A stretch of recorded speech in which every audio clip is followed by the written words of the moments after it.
മുസ്ലിം സംഘടനകളുടെ എതിർപ്പിനെ മറികടന്ന് സ്കൂളുകളിൽ സൂംബ ഡാൻസ് നിർബന്ധമാക്കും എന്ന നിലപാടിൽ സർക്കാർ ഉറച്ചു നിൽക്കുകയാണ്. തെറ്റിദ്ധാരണയുണ്ടെങ്കിൽ പറഞ്ഞു മനസ്സിലാക്കുമെന്നും രാഷ്ട്രീയമുണ്ട് എങ്കിൽ അതിനെ നേരിടുമെന്നും വിദ്യാഭ്യാസ മന്ത്രി വി ശിവൻകുട്ടി വ്യക്തമാക്കി. സർക്കാർ നിലപാടിനെ പിന്തുണച്ച് ഡിവൈഎഫ്ഐയും യൂത്ത് കോൺഗ്രസും കെഎസ്യുവും രംഗത്തെത്തി. ലഹരി വിരുദ്ധ ക്യാമ്പയിന്റെ ഭാഗമായി വിദ്യാലയങ്ങളിൽ നടപ്പാക്കുന്ന സൂംബയുമായി മുന്നോട്ടു പോകുമെന്ന് വിദ്യാഭ്യാസ മന്ത്രി വി ശിവൻകുട്ടി. മുസ്ലിം സംഘടനകളുടെ കടുത്ത എതിർപ്പ് നിലനിൽക്കെയാണ് സർക്കാരിന്റെ ഈ പ്രഖ്യാപനം.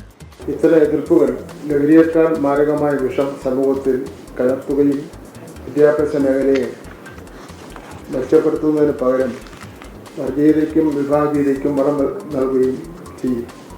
ആരും കുട്ടികളോട് അല്പവസ്ത്രം ധരിക്കുവാൻ ആവശ്യപ്പെട്ടിട്ടില്ല. സൂംബ ഡാൻസ് വിദ്യാർത്ഥികളുടെ പഠനത്തെ പ്രതികൂലമായി ബാധിക്കും എന്നുള്ളതായിരുന്നു മുസ്ലിം സംഘടനയായ SYSന്റെയും സംസ്ഥാന നേതാക്കളുടെയും പ്രതികരണം. സർവതന്ത്ര സ്വതന്ത്രരായി നൃത്തം ചെയ്താൽ അത് ആ കുട്ടികളുടെ ഭാവി ജീവിതത്തിൽ വളരെ ഗുരുതരമായ പ്രത്യാഘാതങ്ങളാണ് ഉണ്ടാക്കുക. ഇത് ധാർമ്മിക ബോധമുള്ള രക്ഷിതാക്കൾക്ക് ഒരിക്കലും സഹിക്കാൻ കഴിയില്ല. സർക്കാർ നിലപാട് സ്വാഗതം ചെയ്ത ഡിവൈഎഫ്ഐയും യൂത്ത് കോൺഗ്രസും കെഎസ്യുവും രംഗത്തെത്തി. MSFന്റെ നിലപാട് അത്ഭുതപ്പെടുത്തുന്നുവെന്ന ഡിവൈഎഫ്ഐ. ഉത്തരവാദിത്തപ്പെട്ട വിദ്യാർത്ഥി സംഘടനകൾ അവർ കാലത്ത് ആണോ ജീവിക്കുന്നത് സംശയമുണ്ട്.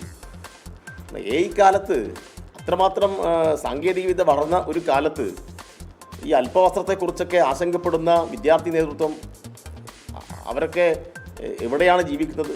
സൂംബ ഡാൻസ് എന്ന് പറയുന്നത് നമ്മുടെ നാട്ടിലിപ്പോൾ സാർവത്രികമായ ആരോഗ്യ സംരക്ഷണവുമായി ബന്ധപ്പെട്ട് നടന്നുകൊണ്ടിരിക്കുന്ന ഒരു വ്യവസ്ഥിതിയാണ്.